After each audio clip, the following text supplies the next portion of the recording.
For most of human history, feeling tired was not something to question. It was not interpreted as a failure of the body or a problem waiting to be fixed. Fatigue was woven into daily life, as predictable as hunger or cold. Early humans woke up already carrying the weight of the previous day, because survival did not reset overnight. The body learned to move forward with limited energy, not to pause until it felt restored. In environments shaped by uncertainty, danger, and scarcity, there was no expectation of feeling refreshed. There was only the expectation of continuing.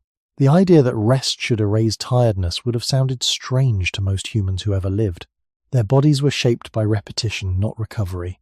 Each day borrowed energy from the next, creating a rhythm where exhaustion was not an exception but a background condition. In this context, rest was never meant to create comfort. It was meant to prevent collapse. The difference matters. When we imagine ancient humans resting, it is easy to project modern assumptions onto their lives. But rest in early human societies was often shallow, fragmented, and cautious. Sleep happened in short cycles, surrounded by noise, movement, and threat. Even in moments of stillness, the nervous system remained alert. Energy was conserved, not rebuilt. Over thousands of generations, the human body adapted to this pattern. It learned how to function while tired, how to make decisions with depleted reserves, and how to survive without ever feeling fully recovered. This adaptation was not a flaw. It was a solution to an environment where waiting to feel rested could mean death. When food was scarce and predators were near, stopping until energy returned was not an option. Fatigue became a tolerable state, even a useful one. A tired body moves carefully. A tired mind avoids unnecessary risk. In this way, exhaustion quietly became part of human intelligence. Archaeological evidence supports this picture indirectly.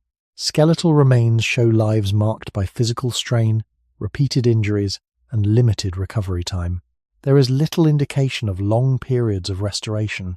Wear accumulated faster than it could be repaired, yet humans persisted, generation after generation. This persistence depended on bodies that could endure chronic fatigue without shutting down. Over time, endurance mattered more than renewal. This history shaped expectations at the biological level.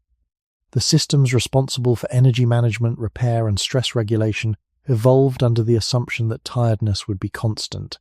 They were not built to return the body to an optimal state each day. They were built to keep it functional enough. When modern humans feel tired even after resting, they often interpret it as a mismatch between effort and recovery.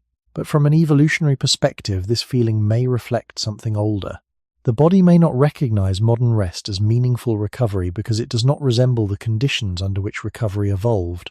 A quiet room, extended sleep, and physical safety are recent additions to human experience. The nervous system still carries expectations shaped by unstable environments and continuous demand. As a result, rest does not always send the signal the body is waiting for. Instead of transitioning into deep repair, the system remains partially engaged, conserving energy rather than restoring it. In this light, modern fatigue does not appear suddenly. It echoes a long-standing relationship between humans and limited energy. The body behaves as it was taught to behave over countless lifetimes. It does not ask whether the day was demanding or the bed was soft. It responds to patterns older than comfort. Understanding this changes how tiredness is interpreted. It is not always a sign that rest failed. It may be a sign that the body is doing exactly what it learned to do long before rest meant relief. For most of human history, feeling tired was not something to question. It was not interpreted as a failure of the body or a problem waiting to be fixed. Fatigue was woven into daily life, as predictable as hunger or cold. Early humans woke up already carrying the weight of the previous day, because survival did not reset overnight. The body learned to move forward with limited energy, not to pause until it felt restored. In environments shaped by uncertainty, danger, and scarcity, there was no expectation of feeling refreshed. There was only the expectation of continuing. The idea that rest should erase tiredness would have sounded strange to most humans who ever lived. Their bodies were shaped by repetition, not recovery. Each day borrowed energy from the next, creating a rhythm where exhaustion was not an exception but a background condition. In this context, rest was never meant to create comfort. It was meant to prevent collapse. The difference matters. When we imagine ancient humans resting, it is easy to project modern assumptions onto their lives, but rest in early human societies was often shallow, fragmented, and cautious. Sleep happened in short cycles, surrounded by noise, movement, and threat. Even in moments of stillness, the nervous system remained alert. Energy was conserved, not rebuilt. Over thousands of generations, the human body adapted to this pattern. It learned how to function while tired, how to make decisions with depleted reserves, and how to survive without ever feeling fully recovered. This adaptation was not a flaw. It was a solution to an environment where waiting to feel rested could mean death. When food was scarce and predators were near, stopping until energy returned was not an option. Fatigue became a tolerable state, even a useful one. A tired body moves carefully. A tired mind avoids unnecessary risk. In this way, exhaustion quietly became part of human intelligence. Archaeological evidence supports this picture indirectly. Skeletal remains show lives marked by physical strain, repeated injuries, and limited recovery time. There is little indication of long periods of restoration. Wear accumulated faster than it could be repaired, yet humans persisted, generation after generation. This persistence depended on bodies that could endure chronic fatigue without shutting down. Over time, endurance mattered more than renewal. This history shaped expectations at the biological level. The systems responsible for energy management, repair, and stress regulation evolved under the assumption that tiredness would be constant. They were not built to return the body to an optimal state each day. They were built to keep it functional enough. When modern humans feel tired even after resting, they often interpret it as a mismatch between effort and recovery. But from an evolutionary perspective, this feeling may reflect something older.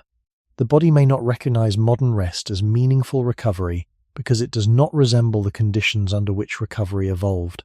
A quiet room, extended sleep, and physical safety are recent additions to human experience.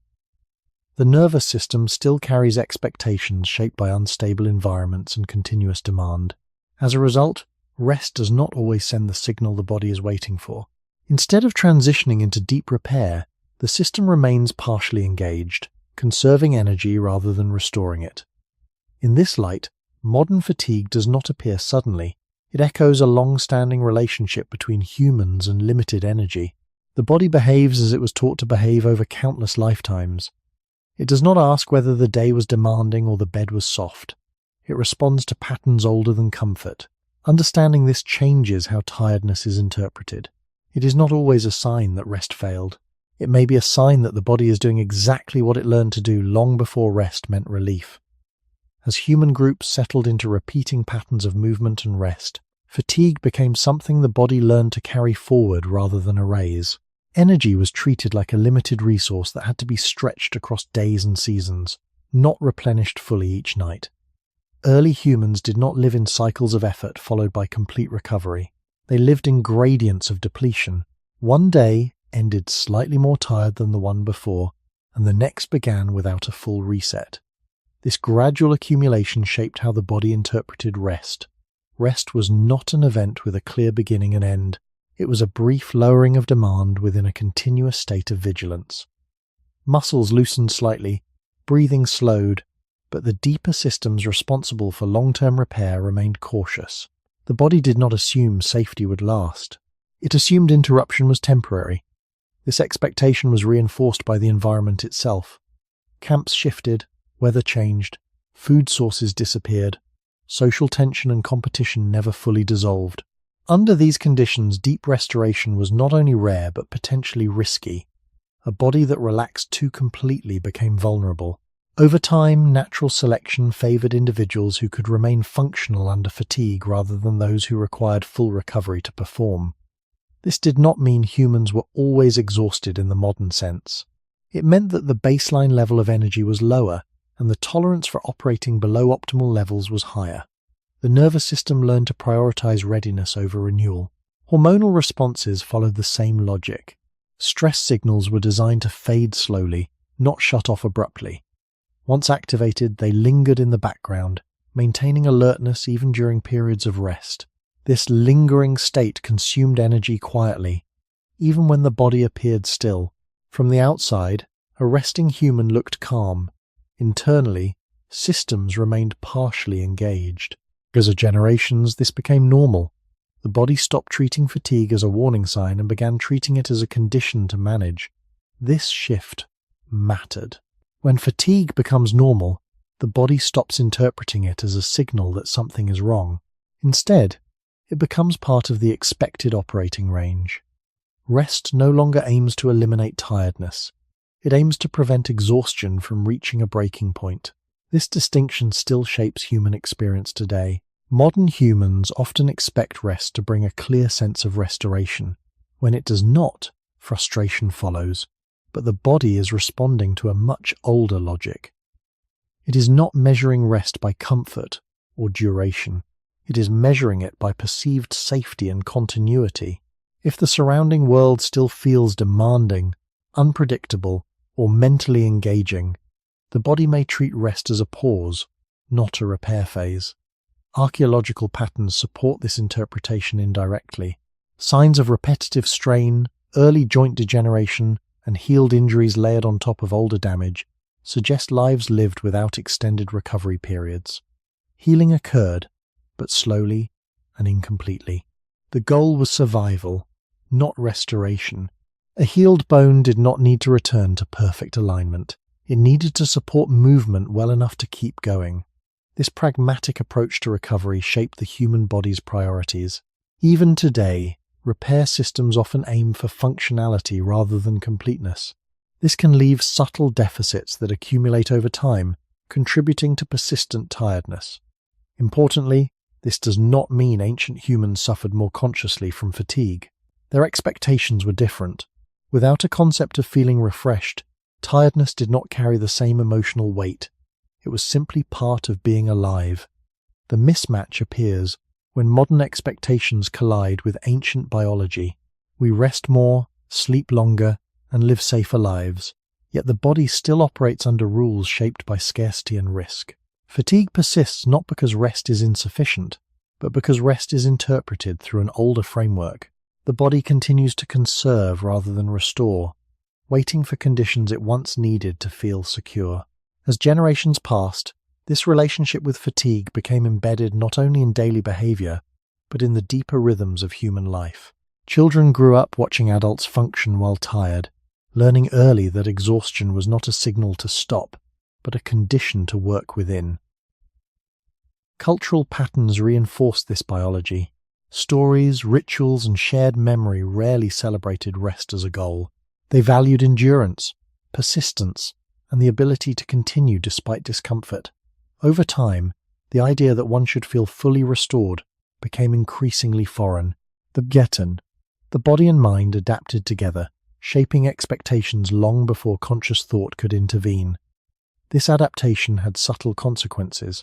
When tiredness is constant, the body learns to distribute energy differently. It prioritizes immediate tasks over long-term repair. Small damages are postponed, inflammation is tolerated, and minor imbalances are carried forward. None of this is dramatic in the moment. Each choice seems reasonable, but across years and decades, these postponed repairs accumulate.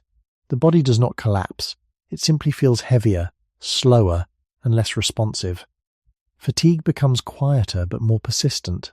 This pattern did not disappear as human societies became more complex. Agriculture, settlement, and later industrial life changed the form of work, but not the underlying logic.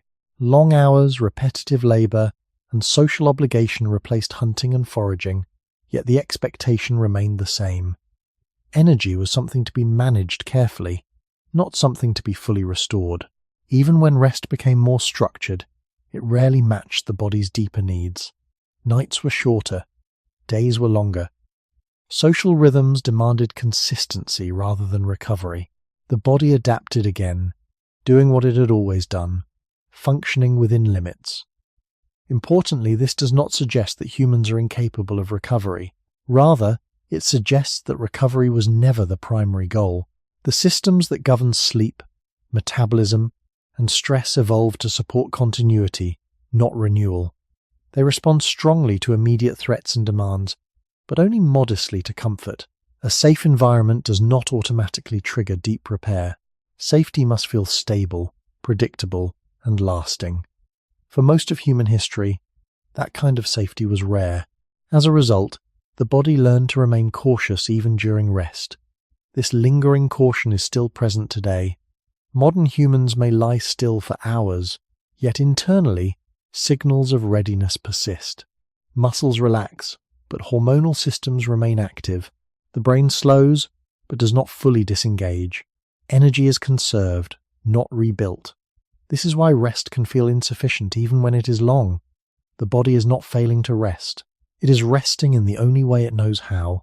Archaeological timelines reinforce this long continuity. There is no clear moment when human fatigue suddenly worsened. Instead, there is a gradual layering of strain across centuries. Each generation inherited bodies shaped by the lives of those before them. Improvements in safety and comfort arrive too quickly for biology to fully adjust. The body still expects disruption. It still prepares for interruption. Rest, therefore, remains provisional. Understanding this helps reframe modern tiredness. Feeling fatigued after rest does not necessarily mean something is broken. It may reflect a deep mismatch between ancient expectations and modern conditions. The body continues to behave as if energy must be guarded, not freely spent on restoration. It waits for a signal that rarely arrives. This waiting does not announce itself loudly. It simply lingers, shaping how rest feels from the inside. When fatigue persists, it may not be asking for more sleep. It may be revealing how long the human body has lived without expecting relief. The human body is often described as remarkably resilient, yet that resilience hides an important limitation.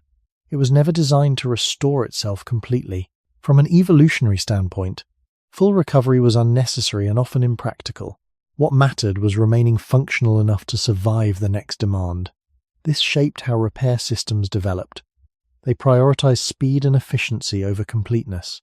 When damage occurs, the body responds quickly, stabilizing tissues, reducing immediate risk, and allowing movement to continue. But deeper restoration takes time, energy, and safety. Those conditions were rarely guaranteed. As a result, many biological systems learn to stop short of perfection. They repair just enough. This principle applies across the body. Muscle fibers rebuild, but not to their original state. Immune responses resolve threats, but leave behind low-level inflammation. Hormonal systems return toward balance, but not always to a true baseline. Over time, these small compromises accumulate. Each one is minor, almost invisible, yet together they create a background state of reduced capacity. The body continues to function, but with less margin. This is not a malfunction. It is an adaptation shaped by repeated exposure to environments where lingering too long in repair could be dangerous. In such settings, waiting to feel fully restored carried risk. A body that could move, think, and respond while partially depleted had an advantage. This logic shaped sleep as well. Sleep evolved as a state of reduced activity, not total shutdown. Even in deep sleep, the brain remains alert to certain stimuli. The body never fully lets go. Core systems stay online, monitoring internal and external conditions. Repair processes occur but within limits. Energy is allocated carefully. Only the most essential maintenance tasks are addressed consistently. Less urgent repairs are postponed.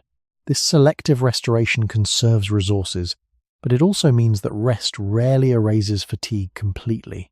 Instead, it lowers exhaustion to a manageable level. Metabolism reflects the same strategy. Energy intake and expenditure evolve to balance scarcity, not abundance. The body stores energy cautiously and releases it slowly. When energy is spent, replenishment is gradual, even after eating and resting.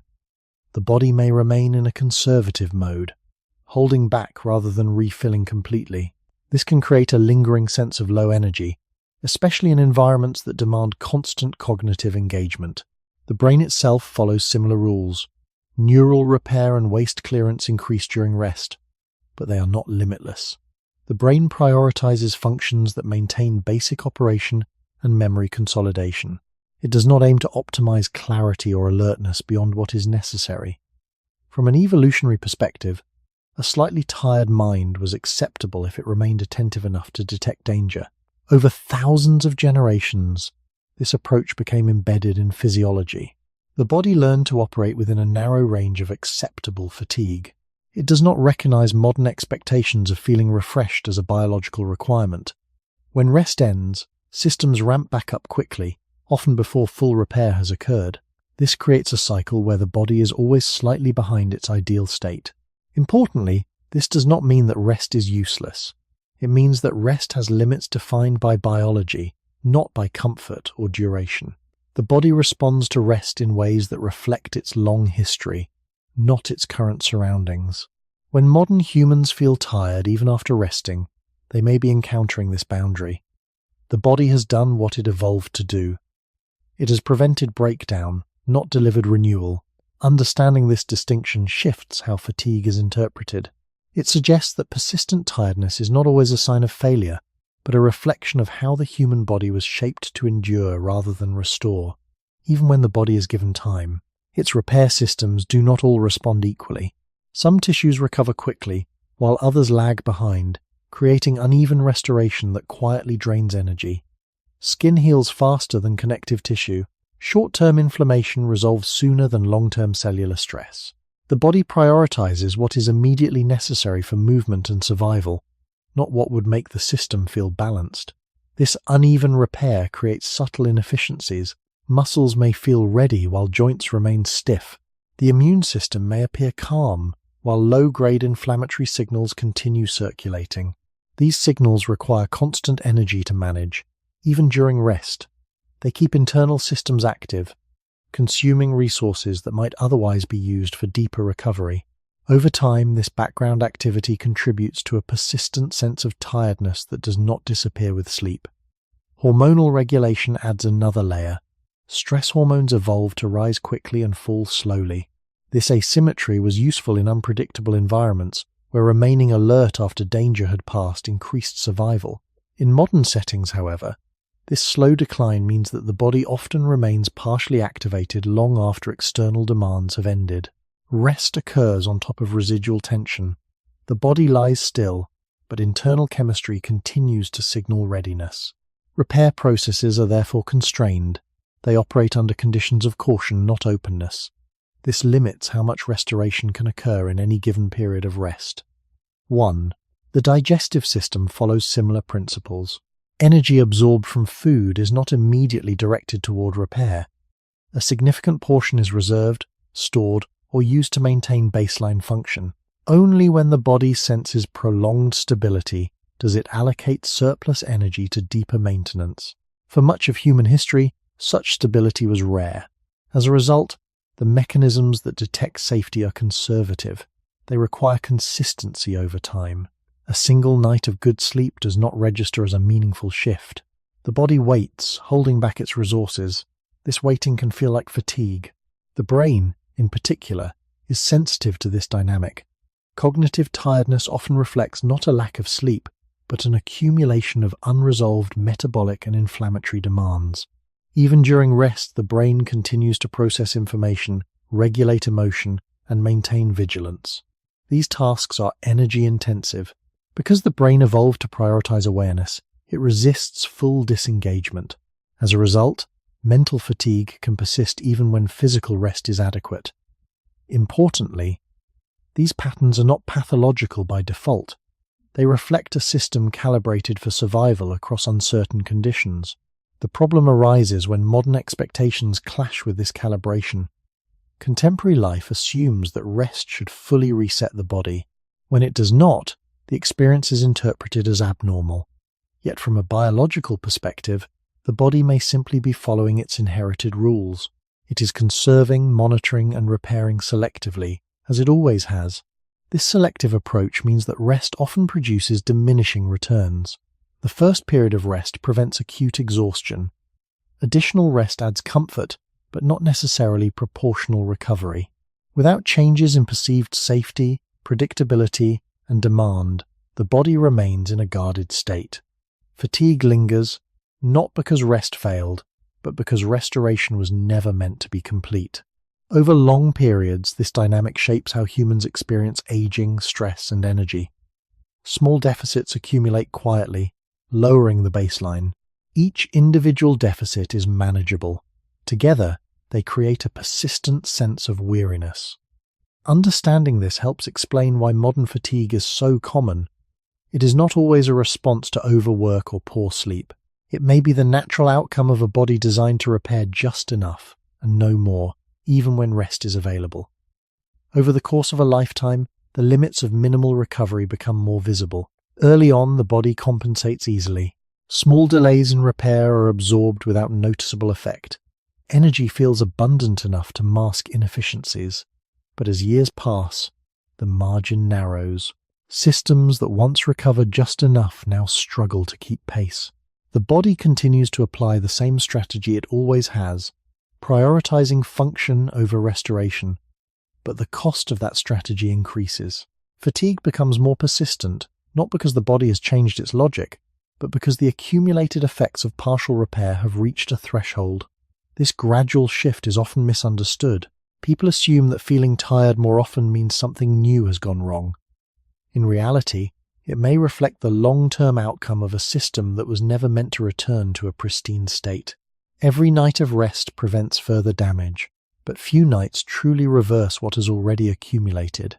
The body moves forward carrying its history within it. Muscles retain microscopic injuries.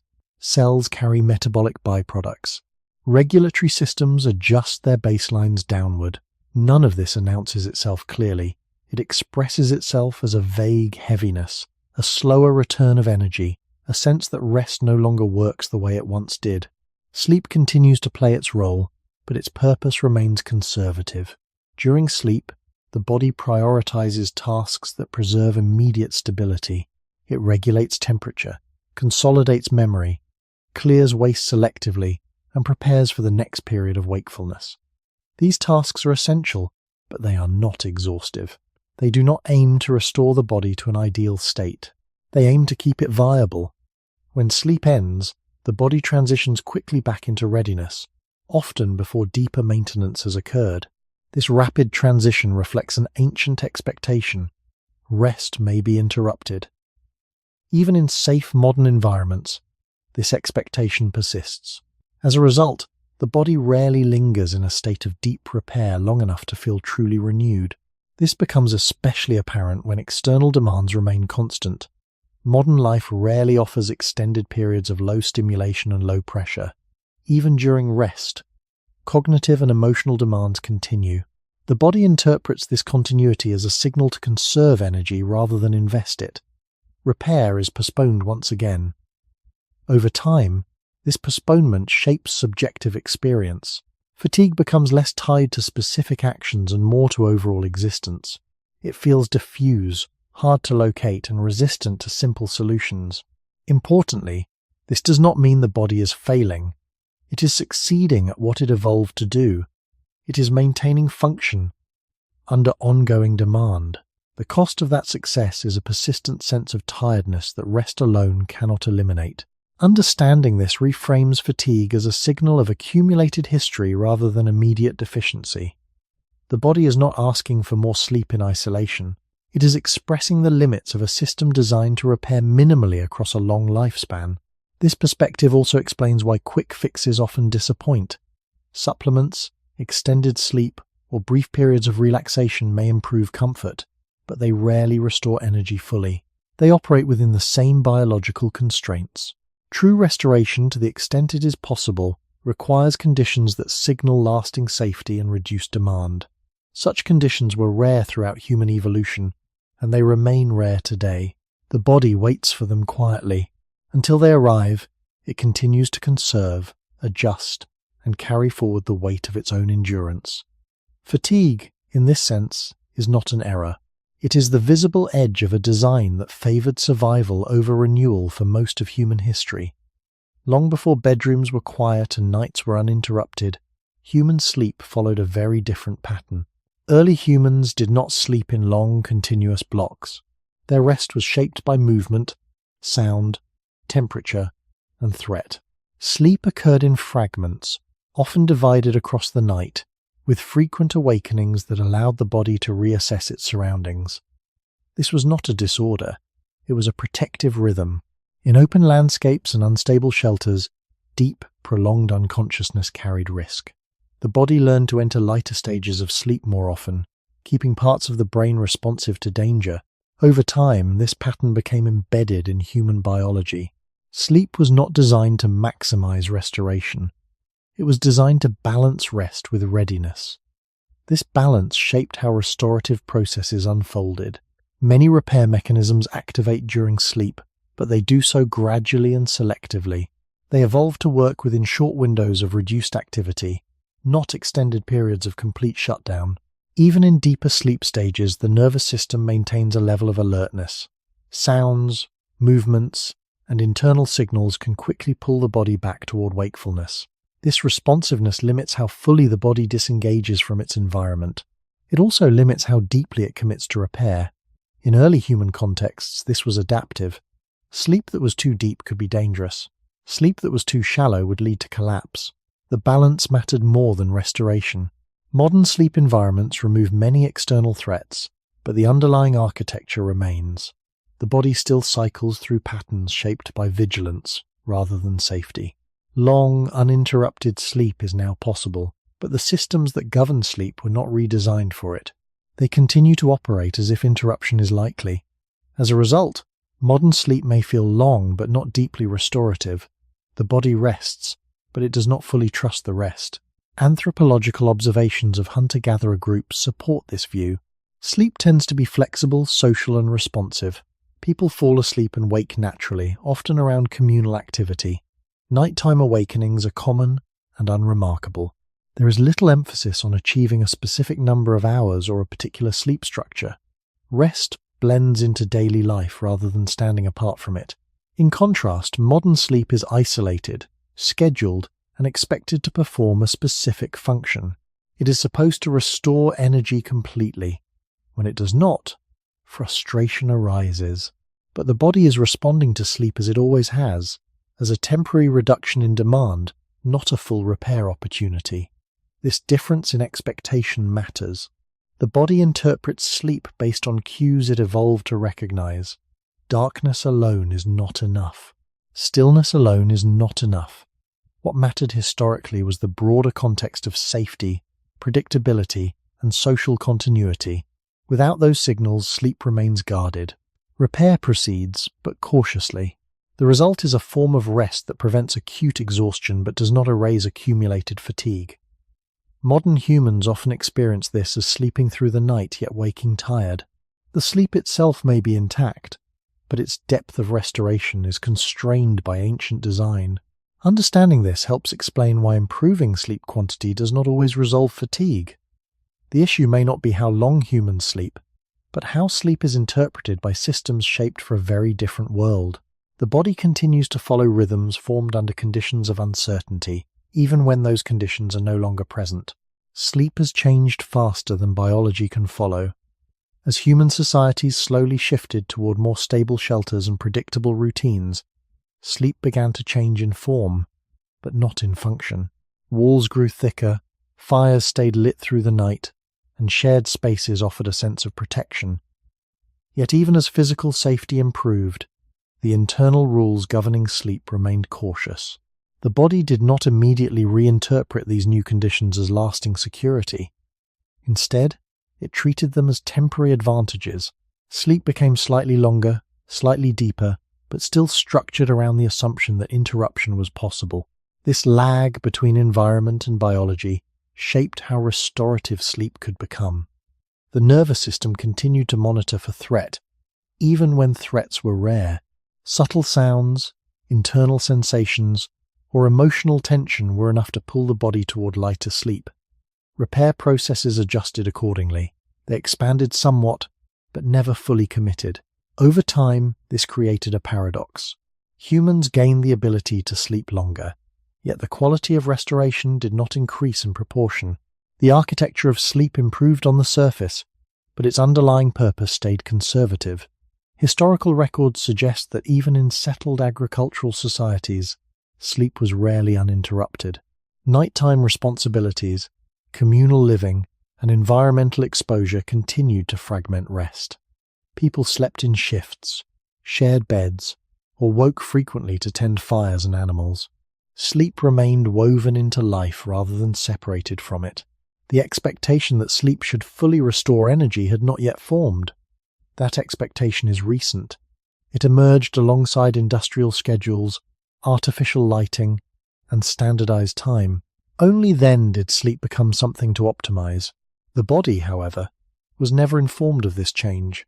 It still approaches sleep as a period of reduced demand rather than a gateway to renewal. This mismatch becomes clearer when examining how the body responds during modern sleep. Even in quiet rooms, physiological markers of vigilance persist. Heart rate variability reflects ongoing regulation. Stress hormones decline but rarely reach minimal levels. The brain continues to cycle through patterns of monitoring and processing. These activities are not signs of poor sleep. They are signs of sleep functioning as it always has. The body remains engaged, allocating just enough resources to maintain stability. Deep repair is allowed, but only within narrow limits. When morning arrives, the body transitions back to wakefulness efficiently, often before restoration feels complete. This efficiency was once essential. Today, it can feel like exhaustion. Importantly, this does not mean that ancient sleep was worse. It was simply different. It matched the needs of survival rather than the pursuit of comfort. Modern humans often judge sleep by how refreshed they feel. Ancient humans judged sleep by whether they survived the night. These are fundamentally different metrics. When modern sleep fails to deliver restoration, it may not be broken. It may be succeeding by older standards. The persistence of fatigue after sleep reflects this difference. The body is resting, but it is not surrendering fully to repair. It remains oriented toward readiness. Understanding this helps explain why sleep interventions sometimes fall short. Improving sleep hygiene can reduce disturbances, but it cannot rewrite the evolutionary logic embedded in sleep systems. The body continues to interpret sleep through the lens of uncertainty. Without a sustained signal of safety and low demand, it limits restoration. This limitation is subtle and often invisible, yet it shapes how rested we feel upon waking. The sleep is real. The tiredness is real. Both coexist because sleep was never meant to eliminate fatigue entirely. It was meant to manage it, quietly and repeatedly, across long stretches of human history. As modern life reshaped the boundaries between day and night, sleep became increasingly isolated from the rest of human experience. Artificial light extended wakefulness far beyond natural cycles.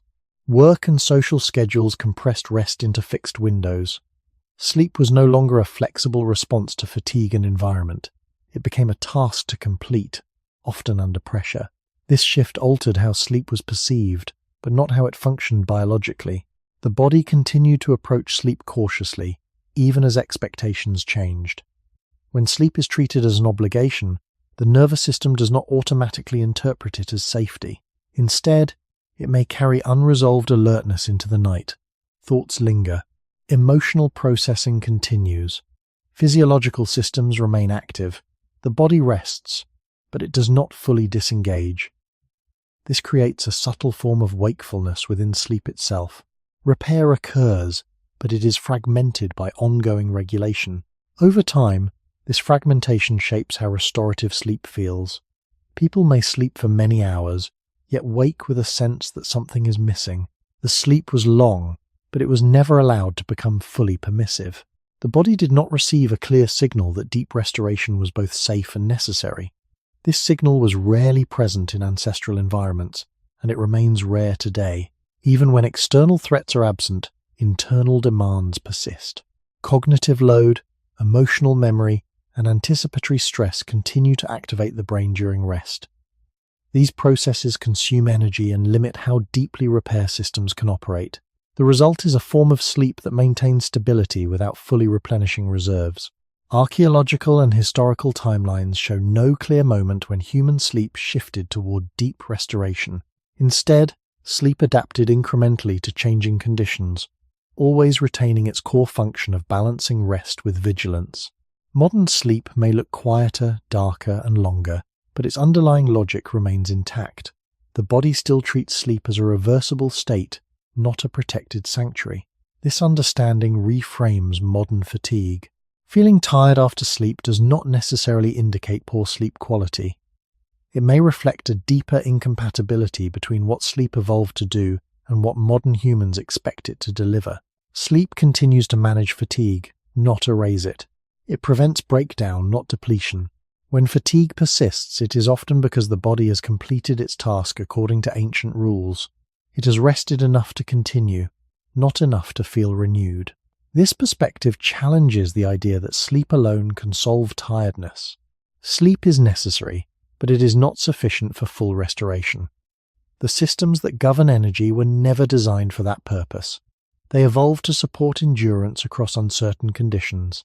Modern life has changed faster than those systems can adapt. As a result, sleep remains anchored in its original role. It offers relief without resolution.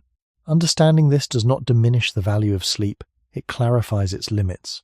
Sleep is doing what it was built to do, even when that falls short of modern hopes. Fatigue persists not because sleep has failed, but because sleep has never promised renewal. It has only promised continuation. Even when the body is physically still, it does not necessarily rest in the way people imagine. One of the most important forces shaping modern fatigue is not visible in muscles or posture, but in the background activity of the nervous system. For most of human history, stress was acute and short-lived. A threat appeared, the body responded, and once the danger passed, the response gradually faded. Hunger, cold, and conflict demanded energy, but they were interspersed with quieter periods. The body evolved to handle these fluctuations. What it did not evolve for was constant low-level activation. Modern life introduced a different kind of pressure. Instead of brief moments of danger, humans now live with ongoing demands that rarely resolve completely. Responsibilities, social evaluation, and uncertainty persist across days and years. The body does not distinguish clearly between physical threat and sustained psychological demand. Both activate similar pathways. As a result, the stress response remains partially engaged even during rest. This engagement is subtle. It does not feel like panic or fear. It feels like background tension, mental alertness, or an inability to fully let go. The nervous system maintains readiness, consuming energy quietly. This constant expenditure limits how much recovery can occur. Even during sleep, stress-related signals may not fully shut down. Hormonal systems continue to circulate information about demand and vigilance. Repair processes must operate within this constrained environment. They proceed, but slowly. Over time, this creates a state where rest reduces exhaustion but does not remove it. Fatigue becomes chronic, not because of dramatic stress, but because of uninterrupted stress. The body never receives a clear signal that it can stand down completely. This pattern has roots in human history. In unstable environments, maintaining a degree of readiness was adaptive. A group that relaxed too fully risked surprise. Selection favored nervous systems that could remain alert under prolonged uncertainty. That same trait now expresses itself as persistent tiredness. The body is conserving energy while staying prepared. Rest occurs, but it is layered on top of vigilance. This is why modern fatigue often feels different from physical tiredness. It is diffuse, mental, and resistant to sleep. The body is not exhausted from effort alone. It is depleted by sustained regulation. Even when external activity stops, internal monitoring continues. The brain reviews social information, plans future actions, and processes unresolved emotion. These activities are metabolically expensive. They draw on energy that might otherwise support deeper recovery. Importantly, this does not mean stress must be extreme to have this effect. Mild but continuous demand is enough. The body responds to duration as much as intensity. A low level of pressure maintained over time can be more draining than short bursts of effort. From an evolutionary perspective, this makes sense. Long periods of uncertainty required ongoing attention. The body adapted by sustaining activation rather than cycling fully between on and off states. In modern contexts, this adaptation becomes a liability. Rest is present, but it does not feel restorative. The nervous system remains engaged, guarding against possibilities that rarely materialize. Fatigue persists as a result. Understanding this helps explain why people can feel tired, even when their schedules appear manageable. The source of fatigue is not always visible in actions. It lies in the continuous background work of staying alert in a complex social world. The body treats this work seriously. It invests energy in it, even during rest. Over time, this investment shapes how tiredness feels and why it does not disappear with sleep alone. As this low-level activation continues, the body begins to treat it as normal. The nervous system recalibrates its baseline, adjusting to a world that rarely allows full disengagement. What once would have been considered a heightened state gradually becomes the default. This shift is subtle and easy to overlook. There is no clear moment when stress becomes chronic. It simply settles into the background, shaping how the body allocates energy. Rest still occurs, but it is filtered through this elevated baseline. The body rests while remaining alert.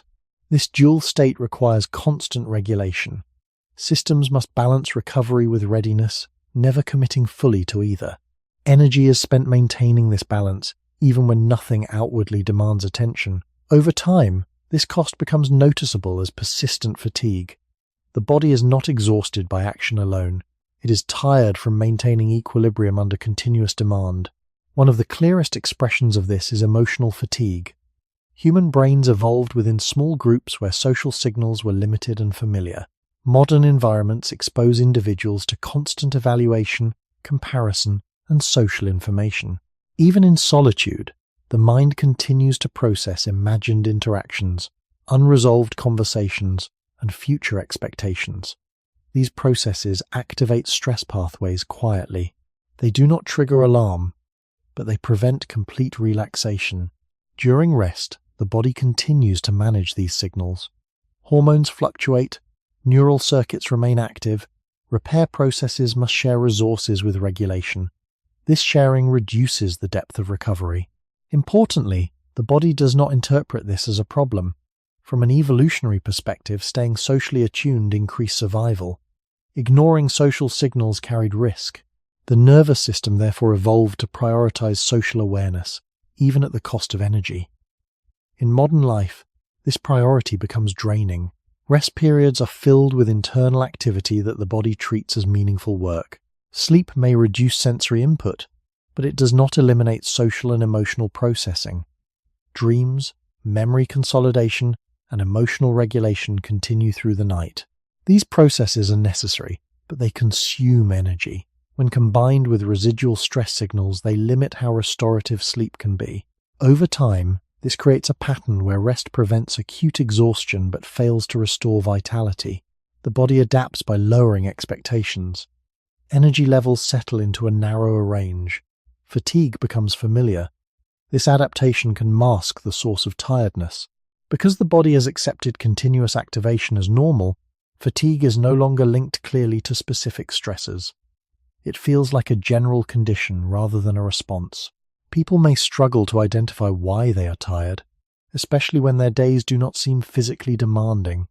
The answer lies in the invisible labor of regulation. The body is constantly adjusting to a complex environment, managing uncertainty, emotion, and anticipation. This work does not stop when the body lies down. It only becomes quieter. Rest occurs on top of this ongoing effort. Understanding this helps explain why relaxation techniques sometimes provide limited relief. They reduce surface tension, but they may not change the deeper baseline of activation. The body continues to treat the world as requiring attention. Without a sustained shift in perceived demand, the nervous system remains engaged. Fatigue persists not because rest is absent, but because rest is layered over constant regulation. This layered state reflects a nervous system shaped by long periods of uncertainty. It is doing what it learned to do. The cost of that learning is a form of tiredness that feels ever-present and difficult to escape, even in moments of apparent calm. When this constant regulation persists over long periods, the body begins to reorganize around it. What started as a response to ongoing demand slowly becomes part of identity at the physiological level. The nervous system no longer waits for stress to appear. It anticipates it. Anticipation itself consumes energy. Muscles maintain a slight tension. Breathing patterns remain shallow and ready. Attention scans continuously, even in stillness. This anticipatory state does not feel dramatic. It feels like normal awareness. Yet it places the body in a position where true rest is difficult to reach. The body is resting, but it is also preparing. This preparation limits how much energy can be redirected toward repair.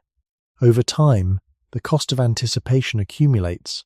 Fatigue becomes less about what happened and more about what might happen. This dynamic is deeply human. Our species evolved by predicting danger, scarcity, and social change. The ability to anticipate allowed humans to survive uncertain environments. But anticipation was meant to operate intermittently, not continuously. In modern contexts, anticipation rarely shuts off. The future is always present in the mind. Plans, concerns, and possibilities circulate even during rest. The body treats these signals as meaningful. It allocates energy accordingly. Sleep reduces sensory input, but it does not silence anticipation entirely. The brain continues to process future-oriented information, rehearsing scenarios and regulating emotion. These processes are adaptive, but they are not free. They draw on the same energy reserves needed for restoration. This helps explain why fatigue can feel disconnected from physical effort. The body may not be overworked, yet it remains tired. The effort is internal and sustained. The nervous system is managing an ongoing stream of potential demands. Rest provides relief, but not resolution. The body lowers activity without fully disengaging. Repair occurs in fragments, squeezed between periods of regulation. Over months and years, this pattern reshapes baseline energy. The body learns to function with less surplus. Vitality narrows into efficiency. There is enough energy to continue, but little left over to feel renewed. Importantly, this state is not experienced as crisis. It feels stable, even familiar. The body adapts to it, making fatigue feel normal. This normalization makes fatigue harder to address. Because it is not linked to a single cause, it resists simple explanations. People may rest more, sleep longer, or reduce activity, yet the tiredness remains.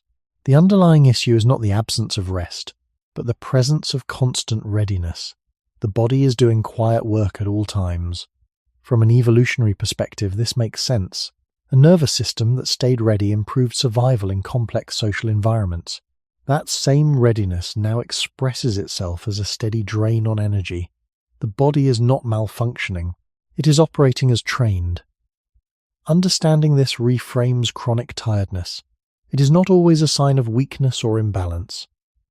It may be the natural outcome of a system shaped to anticipate and endure. Rest helps, but it does not undo anticipation. As long as the nervous system remains oriented toward what comes next, restoration remains partial. Fatigue persists as a byproduct of vigilance carried too far into a world that no longer requires it. As the human body ages, the quiet compromises of earlier years become harder to ignore. The same strategies that once allowed recovery to be postponed begin to reveal their limits. In youth, partial repair is often enough. Tissues adapt quickly. Energy rebounds even when restoration is incomplete. But aging gradually reduces this flexibility. Cellular processes slow. Repair mechanisms lose precision. The body continues to follow the same evolutionary logic, prioritizing function over renewal, yet the cost of doing so increases. Fatigue becomes more noticeable, not because effort has increased, but because recovery has less room to compensate. This shift is subtle. It does not arrive suddenly. It unfolds over decades as accumulated wear intersects with declining repair capacity. The body still responds to rest, but the response is smaller. Sleep prevents further decline, but it restores less than it once did. Energy returns partially, then plateaus. This plateau is often interpreted as a problem of aging itself. But aging is not the cause so much as the context. It exposes a design that was never intended to support long-term restoration. From an evolutionary perspective, extended old age was rare. Selection favored traits that supported reproduction and survival into midlife, not prolonged vitality. The systems responsible for repair evolved to function adequately within that window. Beyond it, their efficiency declines. This does not mean the body breaks down intentionally. It means that maintenance was never optimized for indefinite use. As time passes, small deficits that were once manageable begin to accumulate faster than they can be addressed. Fatigue becomes a signal of this imbalance. Importantly, this fatigue is not necessarily dramatic. It does not always present as exhaustion.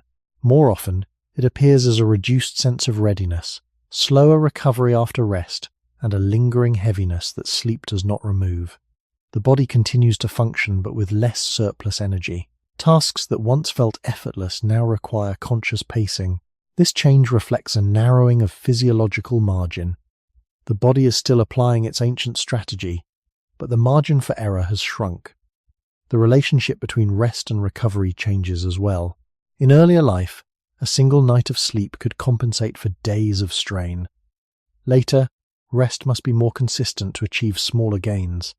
Even then, restoration rarely feels complete. The body no longer resets easily. It stabilizes instead. This stabilization is protective. It prevents collapse. But it also reinforces persistent tiredness. The body chooses continuity over renewal, as it always has. Aging simply makes this choice more visible. Understanding this helps reframe fatigue in later life. It is not merely a failure of will or a sign of decline alone. It is the natural outcome of a body built to endure long enough, not forever. Rest continues to matter, but its role shifts. It maintains function rather than restores vitality. Fatigue, in this context, is not an anomaly.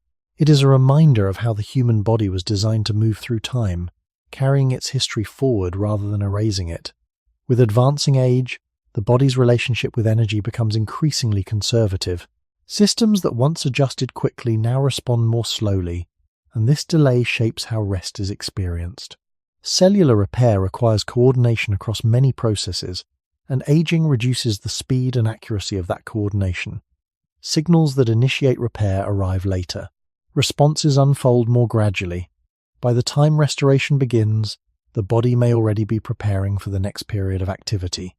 This overlap limits how deeply recovery can proceed. Rest still helps, but it rarely reaches the level needed to reverse accumulated fatigue. Instead, it stabilizes the system, preventing further decline while leaving a residue of tiredness behind. One reason for this is that aging shifts priorities within the body. Energy allocation becomes more selective. The body directs resources toward maintaining essential functions rather than optimizing performance. Organs responsible for circulation, respiration, and basic regulation receive priority. Less energy remains for full tissue renewal or metabolic fine-tuning. This redistribution is protective. It preserves life under constrained conditions, but it also reduces the sense of vitality that many associate with feeling rested. Fatigue emerges not from a single failing system, but from a collective adjustment toward conservation. Sleep reflects this shift clearly. Older bodies often sleep more lightly and wake more easily. This is not simply a disruption. It reflects a nervous system that remains vigilant and a body that transitions quickly between states. Deep sleep, which supports more intensive repair, becomes shorter and less frequent. The body favors lighter stages that allow responsiveness. This preference mirrors ancient survival logic, but in later life it limits restoration. Even long sleep durations may not feel refreshing because the quality of repair has changed. The body is resting in a protective mode, not a regenerative one. Metabolic processes also evolve with age. Energy production becomes less efficient. Cells generate the same output with greater effort, producing more byproducts that require management. Clearing these byproducts consumes additional energy, leaving less available for repair. This creates a feedback loop. Reduced efficiency increases fatigue, and fatigue limits recovery. Rest slows the loop, but it does not break it. Over time, the baseline shifts downward. Feeling tired becomes more common, even when daily demands are modest. Importantly, this fatigue is not necessarily linked to illness. It can occur in otherwise healthy individuals as part of normal aging. The body is adapting to long-term use. Its design favors reliability over renewal. Understanding this helps explain why advice that works earlier in life often feels less effective later. More sleep, lighter activity, or brief rest periods may provide comfort, but they rarely restore energy fully. The underlying constraints are biological. The body is doing what it evolved to do, maintain function under diminishing capacity. Aging simply exposes this strategy more clearly. Fatigue becomes a constant companion not because something is broken, but because the margin for recovery has narrowed. Rest continues to play its role, but that role is maintenance rather than revival. The tiredness that remains is a reflection of time itself, carried quietly within the body. As aging continues, fatigue becomes less episodic and more structural. It no longer appears only after exertion or poor sleep. It settles into the background of daily life, shaping how the body moves through time. This shift reflects a deeper transition. The body stops attempting to return to earlier states of energy and instead focuses on maintaining equilibrium at a lower level. This is not resignation, it is adaptation. The systems responsible for balance, repair, and regulation recalibrate to what is sustainable rather than what is ideal. Rest remains important, but its purpose changes. It preserves stability instead of restoring abundance. One of the clearest signs of this transition is how recovery feels after rest. In earlier years, rest created a noticeable contrast. Energy returned sharply, creating a sense of renewal. Later, rest produces subtle relief rather than transformation. The body feels steadier, not stronger. This steadiness is valuable. It allows continuity, but it also reveals the limits of recovery. The body no longer seeks surplus energy. It seeks predictability. This preference reflects long evolutionary patterns. For most of human history, living long enough to experience advanced age was uncommon. Natural selection did not optimize systems for decades of post-reproductive vitality. Instead, it favored strategies that ensured survival through critical periods. Beyond those periods, maintenance became sufficient. Aging exposes this design choice. Fatigue becomes a sign that the body is operating within its intended parameters, not outside them. Importantly, this does not mean that older humans are destined for constant exhaustion. It means that the relationship between rest and energy changes. Recovery becomes cumulative rather than immediate. Small, consistent periods of rest matter more than dramatic interventions. The body responds to regularity and predictability, even if the gains are modest. However, these gains rarely recreate the feeling of being fully refreshed. That sensation belonged to a stage of life when repair capacity exceeded demand. As that balance shifts, fatigue becomes a reminder of time's passage rather than a signal of failure. This perspective can alter how tiredness is understood. Instead of viewing it as a problem to eliminate, it can be seen as information. It reflects the body's long history of endurance and the limits built into its design. Rest continues to play a role, but it does so quietly, preventing further loss rather than restoring what has already faded. The tiredness that remains is not meaningless. It marks the boundary between what the body can maintain and what it can no longer reclaim. In this way, fatigue in later life is not simply about aging itself. It is about a body that has carried itself forward for a long time, using strategies shaped by evolution rather than modern expectation. Understanding this does not remove tiredness, but it can soften its interpretation. Fatigue becomes less of an enemy and more of a signal of continuity. The body is still doing what it was built to do. It is lasting. Long before fatigue was experienced as a personal problem, it existed as a shared condition carried across generations. Human bodies do not begin from a blank state. Each generation inherits biological tendencies shaped by the lives of those before them. Energy regulation, stress responses, and recovery capacity are influenced not only by individual experience, but by long histories of adaptation. When environments demand endurance over renewal for many generations, the body learns to pass that expectation forward. Fatigue, in this sense, is not only something a person feels, it is something a lineage remembers. This memory is not conscious. It is encoded in how systems respond to demand and rest. Throughout human history, long periods of scarcity, instability, and physical strain left marks on populations. Bodies adapted to survive under pressure by becoming efficient, cautious, and conservative with energy. These adaptations were beneficial in their time. They allowed groups to persist through hardship, but they also shaped how recovery systems functioned. Repair mechanisms became tuned to operate under constraint. They learned to expect that conditions would rarely allow full restoration. Over generations, this expectation became part of the baseline. Modern humans inherit bodies shaped by those assumptions. Even when conditions change, the inherited logic remains. This helps explain why fatigue can feel familiar even in relatively comfortable lives. The body is responding not only to present circumstances, but to patterns reinforced across long streams. This inherited pattern becomes clearer when looking at how populations respond to stress even after conditions improve. When environments stabilize, bodies do not immediately relax their energy strategies. The biological systems shaped by generations of hardship remain cautious.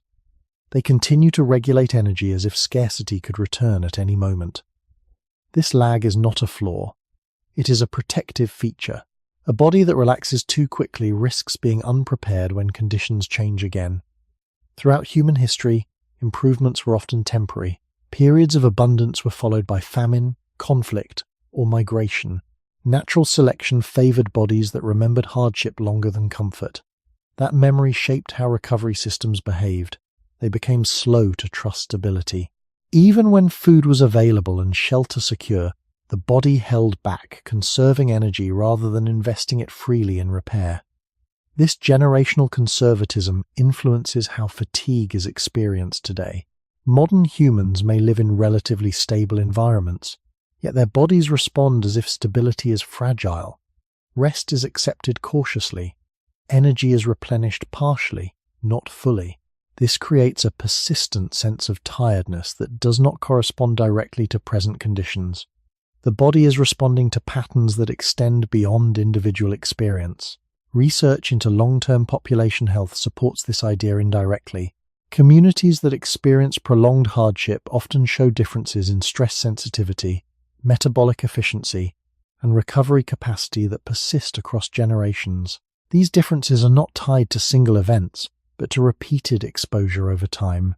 The body learns what kind of world it is likely to face and adjusts its baseline accordingly. In human history, that world was rarely predictable. Fatigue becomes part of that adjustment. It reflects a body that expects demand to exceed supply. Importantly, this expectation does not fade quickly. Even several generations of relative comfort may not be enough to fully reset it. The biological systems involved change slowly, responding to trends rather than moments. This slowness explains why modern fatigue feels stubborn. It is not simply the result of current stress or lifestyle. It is influenced by deeper patterns of inheritance. The body is carrying assumptions formed long before the present moment. These assumptions shape how rest is interpreted. A single night of good sleep does not outweigh generations of learned caution. The body requires sustained signals of safety to alter its behavior. Until those signals accumulate, it continues to conserve. This does not mean fatigue is inevitable or unchangeable. It means that the body's response to rest operates on longer timescales than individual habits. Fatigue reflects a history that unfolds across lifetimes. Understanding this shifts the focus away from personal blame. Feeling tired is not always a failure to rest properly. It may be the expression of a body trained by history to expect strain. Rest helps, but it works within inherited limits. The body listens not only to the present, but to echoes of the past. Fatigue persists as a reminder that human biology moves slowly, carrying forward the memory of survival long after the conditions that shaped it have changed. Over long stretches of time, this inherited caution becomes normalized within entire populations. Fatigue stops standing out as a response to hardship and begins to feel like a baseline condition of being human. When most people around you carry similar levels of tiredness, it no longer signals imbalance. It becomes part of what feels ordinary. This normalization hides the historical roots of fatigue. The body is still responding to inherited expectations, but those expectations are no longer recognized as such. They blend into daily life. People grow up learning that energy is limited, that rest rarely feels complete, and that tiredness must be managed rather than resolved. These lessons are absorbed quietly. Long before they are questioned, this generational pattern influences how societies structure time and effort. Work rhythms, social obligations, and even ideas about productivity reflect an assumption that human energy is finite and easily depleted. These assumptions did not arise randomly. They mirror the biological reality shaped by centuries of endurance. The body expects fatigue, and culture adapts to accommodate it. In this way, biology and social structure reinforce each other. Fatigue becomes both a physical state and a shared expectation. Even when individuals rest more than their ancestors ever could, the inherited framework remains. The body continues to interpret rest conservatively. It does not treat comfort as a reliable signal. Instead, it waits for long-term consistency. This waiting stretches across generations. As a result, fatigue can persist even when individual lives appear balanced. The body is responding not only to current inputs, but to the accumulated history embedded in its regulatory systems. This perspective helps explain why modern interventions often feel incomplete. Improving sleep, reducing workload, or increasing leisure may reduce immediate strain, but they do not erase inherited caution. The body does not quickly forget what it learned over many lifetimes. It adjusts slowly, responding to trends rather than changes. Fatigue remains as a buffer, a margin of safety that the body is reluctant to give up. Importantly, this does not mean fatigue is fixed forever. It means that change occurs on longer timescales than individuals usually expect. Biological systems shaped by long histories require sustained signals to recalibrate. These signals must be consistent, predictable, and prolonged. Until then, the body continues to conserve energy, even in abundance. Fatigue persists as a form of biological memory. It reflects the wisdom of survival carried forward, even when survival no longer demands it. Understanding this reframes tiredness not as a defect, but as a trace of human continuity. The body remembers what the mind may not. It holds on to strategies that once ensured survival. Rest interacts with these strategies, but it does not override them easily. Fatigue remains as a quiet inheritance, linking present bodies to past lives, chess of time. Anthropological and historical evidence suggests that entire populations lived under sustained energetic stress. Nutritional variability, repeated physical labor, and social instability were common. These pressures did not affect individuals alone. They shaped population-wide traits. Children born into such environments develop bodies calibrated for endurance. Over time, these calibrations influence growth patterns, metabolic rates, and stress sensitivity. While modern environments differ, the biological inheritance persists. The body still behaves as if resources may become scarce, and demands may increase without warning. As a result, it conserves energy, even when conservation is no longer necessary. This inherited conservatism manifests as fatigue that does not correlate neatly with effort. People may feel tired without a clear cause because the body is operating under older assumptions. It is preparing for loss, even in abundance. Rest does not fully override this preparation because rest was never meant to signal safety on its own. Safety had to persist across time and generations to reshape biological expectations. The body waits for that persistence. In the absence of it, it defaults to caution. This perspective reframes fatigue as a collective phenomenon rather than an individual failing. The tiredness many people experience today may reflect the long memory of human survival. Bodies learn to function under strain, and that lesson was passed down. Rest still matters, but it operates within this inherited framework. It reduces immediate stress, but it does not erase the deeper expectation of scarcity. Fatigue remains as a quiet reminder of where the human body comes from. It carries history forward, even when history is no longer visible. Understanding this helps explain why fatigue feels so widespread and persistent. It is not simply a feature of modern life. It is the echo of many lives lived under conditions where endurance mattered more than renewal. This inherited pattern becomes clearer when looking at how populations respond to stress, even after conditions improve. When environments stabilize, bodies do not immediately relax their energy strategies. The biological systems shaped by generations of hardship remain cautious. They continue to regulate energy as if scarcity could return at any moment. This lag is not a flaw, it is a protective feature. A body that relaxes too quickly risks being unprepared when conditions change again. Throughout human history, Improvements were often temporary. Periods of abundance were followed by famine, conflict, or migration. Natural selection favored bodies that remembered hardship longer than comfort.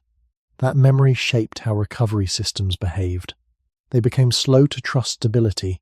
Even when food was available and shelter secure, the body held back, conserving energy rather than investing it freely in repair. This generational conservatism influences how fatigue is experienced today. Modern humans may live in relatively stable environments, yet their bodies respond as if stability is fragile.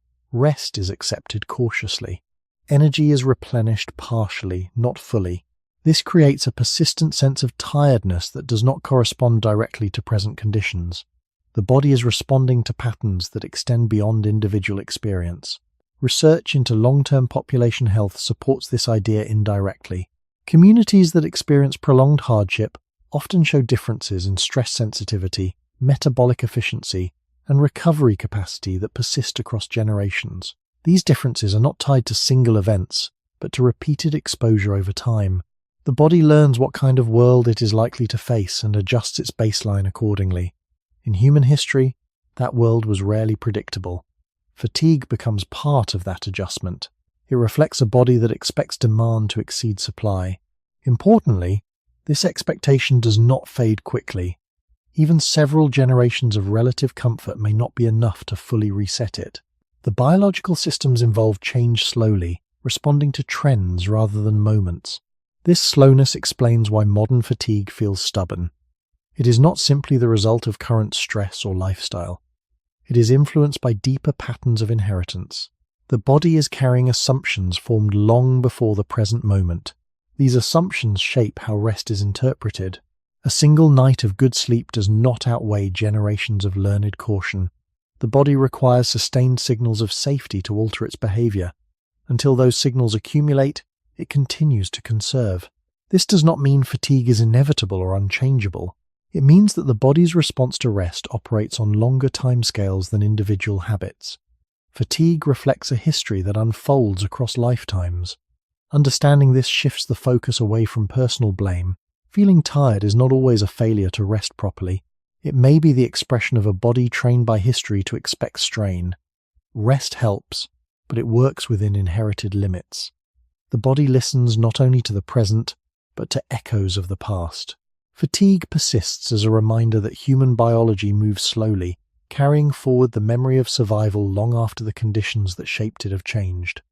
Over long stretches of time, this inherited caution becomes normalized within entire populations.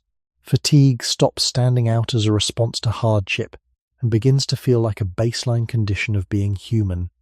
When most people around you carry similar levels of tiredness, it no longer signals imbalance. It becomes part of what feels ordinary. This normalization hides the historical roots of fatigue. The body is still responding to inherited expectations, but those expectations are no longer recognized as such. They blend into daily life. People grow up learning that energy is limited, that rest rarely feels complete, and that tiredness must be managed rather than resolved. These lessons are absorbed quietly, long before they are questioned. This generational pattern influences how societies structure time and effort. Work rhythms, social obligations, and even ideas about productivity reflect an assumption that human energy is finite and easily depleted. These assumptions did not arise randomly. They mirror the biological reality shaped by centuries of endurance. The body expects fatigue, and culture adapts to accommodate it. In this way, biology and social structure reinforce each other. Fatigue becomes both a physical state and a shared expectation. Even when individuals rest more than their ancestors ever could, the inherited framework remains. The body continues to interpret rest conservatively. It does not treat comfort as a reliable signal. Instead, it waits for long-term consistency. This waiting stretches across generations. As a result, fatigue can persist even when individual lives appear balanced. The body is responding not only to current inputs, but to the accumulated history embedded in its regulatory systems. This perspective helps explain why modern interventions often feel incomplete. Improving sleep, reducing workload, or increasing leisure may reduce immediate strain, but they do not erase inherited caution. The body does not quickly forget what it learned over many lifetimes. It adjusts slowly, responding to trends rather than changes. Fatigue remains as a buffer, a margin of safety that the body is reluctant to give up. Importantly, this does not mean fatigue is fixed forever. It means that change occurs on longer timescales than individuals usually expect. Biological systems shaped by long histories require sustained signals to recalibrate. These signals must be consistent, predictable, and prolonged. Until then, the body continues to conserve energy even in abundance. Fatigue persists as a form of biological memory. It reflects the wisdom of survival carried forward, even when survival no longer demands it. Understanding this reframes tiredness not as a defect, but as a trace of human continuity. The body remembers what the mind may not. It holds on to strategies that once ensured survival. Rest interacts with these strategies, but it does not override them easily. Fatigue remains as a quiet inheritance, linking present bodies to past lives. Modern rest is built on an assumption that would have been unfamiliar to most of human history. It assumes that stopping activity is enough to trigger recovery. Beds are softer, rooms are quieter, and schedules allow longer periods of inactivity. Yet the body does not respond to these changes in the way people expect. Rest feels present, but restoration feels incomplete. This gap reflects a deeper mismatch between how rest is defined today and how the body evolved to recognize it. For most of human existence, rest was not a separate state. It was woven into movement, social presence, and environmental awareness. The body learned to read rest through patterns of predictability and continuity, not through isolated moments of stillness. Modern rest often lacks those signals. It is brief, compartmentalized, and surrounded by ongoing demand. The body pauses, but it does not shift into trust. Instead, it remains cautious, conserving energy rather than investing it in repair. This conservatism explains why modern rest can feel unsatisfying. The body is resting according to its own rules, not according to modern expectations. It reduces activity without committing fully to restoration. The nervous system remains partially engaged. Hormonal systems remain responsive. Repair processes operate within energy limits. From the body's perspective, rest is temporary. It may end at any moment. This perspective is not irrational. Modern life reinforces it. Notifications, schedules, and social obligations ensure that rest is rarely uninterrupted for long. Even during leisure, anticipation of return to activity remains. The body interprets this anticipation as ongoing demand. It responds by holding back. Energy is saved for what comes next. Deep restoration is postponed. This pattern becomes more pronounced when rest is treated as a solution rather than a context. Modern culture often frames rest as something to optimize, measure, and control. Hours are counted. Quality is evaluated. When rest does not deliver expected results, frustration grows. Yet the body is not designed to respond to rest as an isolated input. It responds to broader conditions. Safety must feel stable. Demand must feel reduced over time. Without these signals, rest remains shallow in its effects. The body does not switch modes easily. It transitions gradually, and only when it trusts the environment. This trust develops slowly. It cannot be forced by intention alone. As a result, modern rest often fails to reach the threshold needed for deeper repair. It soothes without transforming. This does not mean modern rest is useless. It prevents collapse. It lowers immediate strain, but it rarely addresses the underlying mismatch. The body continues to operate under assumptions shaped by long histories of uncertainty. It treats rest as provisional, not definitive. Fatigue persists as a result. Understanding this helps explain why people can rest more than ever before and still feel tired. The issue is not the absence of rest, but the absence of conditions that signal lasting safety and reduced demand. Modern rest stops the body from falling apart, but it does not convince it to rebuild fully. The body waits for a world that feels reliably calm. Until then, it rests with one foot still planted in readiness. This mismatch becomes clearer when looking at how rest is framed as a reward rather than a state. Modern life often positions rest at the end of effort, something to be earned after productivity. The body, however, does not recognize rest as a transaction. It does not measure effort completed and then release tension accordingly. It responds to patterns over time. When rest is brief, conditional, and followed by immediate return to demand, the body treats it as a pause, not a transition. It remains oriented toward what comes next. Energy is conserved rather than invested. This makes rest feel shallow, even when it is long. The body is waiting for evidence that demand has truly eased. Modern rest rarely provides that evidence. Work schedules, social expectations, and internal pressure ensure that rest exists within a larger context of anticipation. Even when the body is inactive, the mind often remains engaged.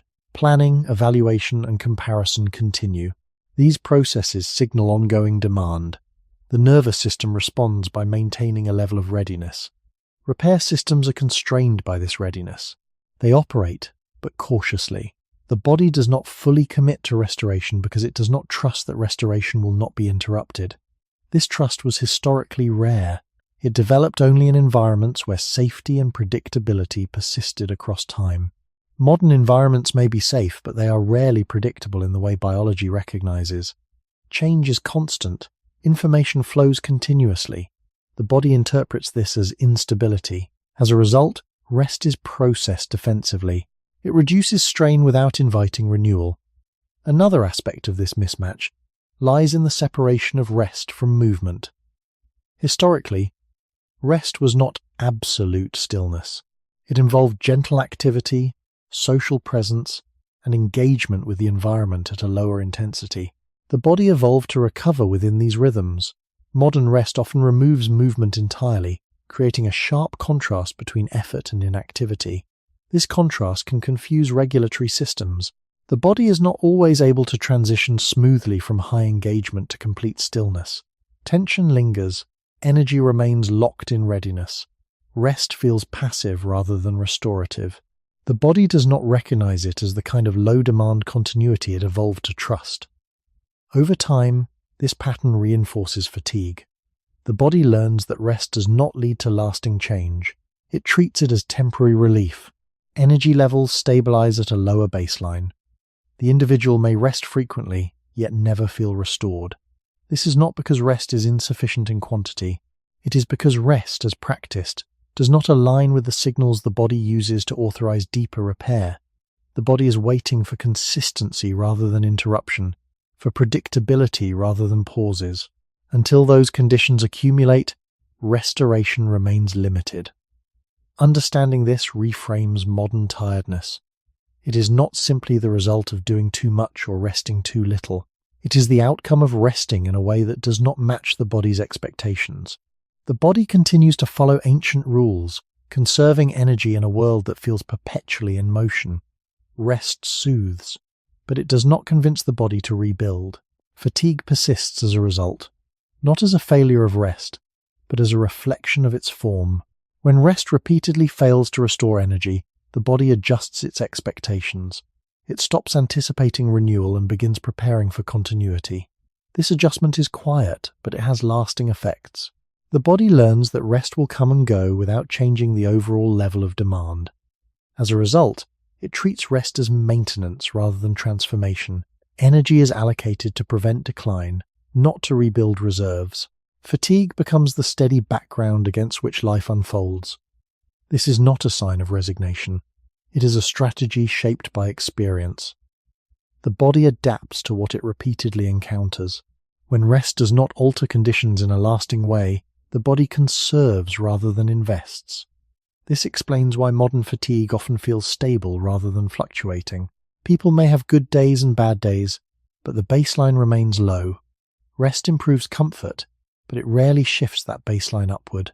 The body has learned that demand will return quickly. It prepares accordingly. This preparation shapes how rest is felt from the inside. Sleep may be deep, quiet, and long, yet the sense of restoration remains limited. The body wakes ready to continue, not refreshed. From an evolutionary perspective, this makes sense. A system that held back energy until conditions proved stable had an advantage. That logic still governs recovery today. The problem is not that rest is absent. The problem is that rest is surrounded by signals that tell the body it is temporary. Even leisure is often framed as recovery for future effort. The body hears this message clearly. It responds by staying guarded. Repair remains partial. Fatigue persists. This does not mean modern humans are doing rest incorrectly in a moral sense. It means that rest, as currently structured, does not communicate safety in the language the body understands.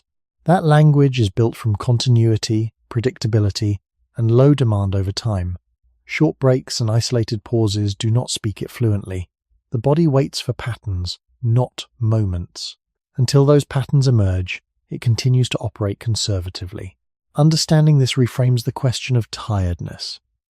Instead of asking why rest does not work, it may be more accurate to ask what rest is signaling. If rest signals interruption rather than stability, the body responds appropriately. It rests without restoring. Fatigue remains as a protective margin. This margin is not an error. It is the outcome of a long relationship between humans and uncertain environments. Modern rest has changed the surface of that relationship, but not its foundation. The body continues to trust its history more than its surroundings. As a result, tiredness lingers even in comfort. This lingering fatigue is not a failure of rest. It is the body's way of staying prepared in a world that still feels unpredictable, no matter how quiet the room may be. If fatigue has followed humans for so long, then the final question is not how to eliminate it, but how to understand what it is pointing toward. Throughout history, tiredness has not been treated as an enemy to defeat. It has functioned as information. It marked limits, signaled caution, and shaped pacing. In environments where survival depended on balance, fatigue helped regulate behavior. It slowed movement, narrowed focus, and discouraged excess. In this way, tiredness protected the body from overextension. Modern life has changed the context, but the signal remains. Fatigue still communicates boundaries, even when those boundaries are uncomfortable to accept. When rest does not remove tiredness, the body may be indicating not a lack of sleep, but a mismatch between expectation and design. The body is asking for alignment rather than correction. This alignment is not about achieving constant energy. It is about recognizing the rhythms the body evolved to follow. Humans were shaped to live within cycles of effort and restraint, engagement and withdrawal. When these cycles become compressed or distorted, fatigue intensifies. The body responds by reminding us of limits we often ignore. This reminder is not punitive. It is regulatory. It keeps energy expenditure within sustainable ranges. From this perspective, fatigue is not a flaw to be fixed, but a guide to be listened to. It reflects the long relationship between humans and their environment. It carries lessons learned over countless generations about pacing, caution, and endurance. Modern expectations often demand more than biology can comfortably provide. Fatigue emerges where expectation exceeds capacity. Understanding this can change how tiredness is experienced. Instead of interpreting it as failure, it can be seen as feedback. The body is communicating that something about the current rhythm is unsustainable over time. This does not mean withdrawing from life or effort entirely. It means acknowledging that constant optimization and full restoration were never part of the human design. Energy was meant to fluctuate, not remain high. Rest was meant to stabilize, not erase all wear. Fatigue marks the point where stabilization becomes necessary. This perspective also reframes the search for solutions. Rather than chasing endless methods to eliminate tiredness, it invites reflection on how life is structured. Where demand remains unbroken, fatigue persists. Where predictability and continuity increase, fatigue may soften. The body responds slowly, but it responds honestly. It adapts to patterns it can trust. Over time, small shifts in rhythm can alter how fatigue is felt. Not by removing it entirely, but by changing its intensity and meaning. In this sense, fatigue becomes part of human wisdom rather than a problem to solve. It reminds us that the body is not a machine built for constant output. It is a living system shaped by survival, memory, and time. Listening to fatigue does not promise unlimited energy. It offers something quieter, a way to live within the limits that have always defined the human experience. When fatigue is understood as a signal rather than a defect, the way it is approached begins to change. Instead of pushing against it or trying to erase it, attention shifts toward what it is revealing about the broader rhythm of life. Fatigue often appears where continuity has been lost. Effort continues, but recovery remains fragmented. The body responds by narrowing its output, conserving energy, and encouraging restraint. This restraint is not accidental. It is a form of self-preservation shaped by long experience. Over time, humans learned that ignoring fatigue carried consequences. Injuries accumulated, illness followed, survival depended on recognizing when to slow down. That recognition became embedded in biology. Even now, fatigue quietly enforces boundaries that the mind may resist. Modern culture often treats limits as obstacles to overcome. Productivity, efficiency, and constant engagement are valued. Fatigue, in this context, feels inconvenient, yet the body does not share these values. It operates on a different timescale. It measures sustainability across years rather than output across days. When fatigue persists, it may be signaling that the current pace cannot be maintained indefinitely. This signal is subtle but persistent.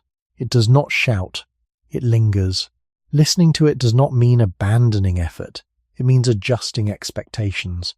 The body was not designed to feel fully restored every morning. It was designed to continue under imperfect conditions. Energy was meant to fluctuate. Periods of vitality were balanced by periods of restraint. When modern life compresses these fluctuations, fatigue intensifies. Rest alone cannot correct this compression. The underlying rhythm must change. This change does not require dramatic intervention. It begins with consistency. The body responds to patterns it can rely on. Predictable cycles of effort and ease communicate safety more effectively than isolated breaks. Over time, this predictability allows the nervous system to reduce its guarded stance. Repair processes gain more space to operate. Fatigue may not disappear, but it can soften. Its edge becomes less sharp. Importantly, this process unfolds slowly. The body recalibrates over weeks, months, and years. It does not respond instantly. This slowness reflects its history. Systems shaped by long uncertainty require sustained signals to change. Understanding this can reduce frustration. Fatigue is not resisting improvement, it is waiting for evidence. In this way, fatigue becomes a measure of trust. The body asks whether conditions are stable enough to invest energy in restoration. When the answer is unclear, it holds back. When the answer becomes more consistent, it begins to release. This release is gradual. It does not create sudden bursts of energy. It creates steadiness. The sense of being able to move through days without constant depletion. This steadiness reflects alignment rather than optimization. It honors the body's design instead of fighting it. Fatigue, then, is not something to conquer. It is something to understand. It carries information about limits, history, and sustainability. When listened to carefully, it can guide behavior toward rhythms that the body recognizes as safe. In the end, the question is not whether humans can eliminate tiredness, but whether they can live with it wisely. Fatigue will likely remain part of the human condition. It has always been there. What can change is how it is interpreted. Instead of a failure of rest, it can be seen as a reminder of continuity, a signal that life is ongoing and energy must be used with care. The body does not promise endless vitality. It offers endurance. And endurance, shaped by time and survival, may be the quiet strength that fatigue has been pointing toward all along.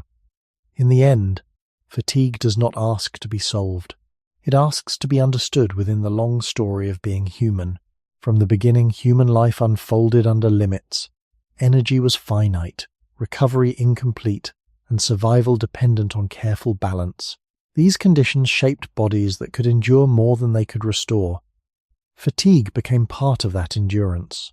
It marked the boundary between what could be sustained and what could not. Even as environments changed, that boundary remained embedded in biology. Modern life has softened many external hardships, but it has not rewritten the body's expectations. Fatigue persists because the body still measures safety, demand, and continuity according to ancient rules. Rest helps, but it does not erase those rules. When tiredness remains, it may be pointing towards something deeper than sleep or effort. It may be reminding humans that they were never meant to live without friction. Energy was designed to ebb and flow, not to remain high and constant. In this sense, fatigue carries a quiet truth. It reveals the cost of being alive over time. It reflects the accumulation of experience, memory, and adaptation. The body does not reset daily. It carries yesterday into today and today into tomorrow. Fatigue is one way that continuity is felt. This does not mean that life must be lived in resignation. Understanding fatigue can lead to gentler expectations. When rest is no longer seen as a cure, it can be appreciated as maintenance. When energy is no longer expected to be limitless, it can be used more deliberately. This shift in perspective aligns more closely with how the body evolved to function. It honors endurance rather than chasing renewal. Over time, this alignment can change how tiredness is experienced. Fatigue may still be present, but it becomes less adversarial. It is no longer something to fight, but something to work with. This does not eliminate tiredness, but it reduces the strain of resisting it. The body responds to this reduction. It senses less pressure to perform beyond its design. Recovery, though still limited, becomes steadier. The feeling of constant depletion softens into a more manageable rhythm. This rhythm reflects acceptance of limits rather than surrender. It acknowledges that the human body was shaped to last, not to feel perfect. In closing, the question that began this journey remains open. Why do humans feel tired even when they rest? The answer is not singular. It stretches across evolution, biology, history, and time. Fatigue is not a mistake of modern life. It is a companion carried from the past into the present. It reminds humans of their origins and their constraints. Perhaps the most important shift is not in how rest is pursued, but in how tiredness is understood. If fatigue is a signal shaped by survival, then listening to it may reveal a way of living that is more aligned with what the human body has always known. The body does not promise endless energy. It offers continuity, and within that continuity, fatigue becomes not an enemy, but a quiet guide through the long arc of human existence.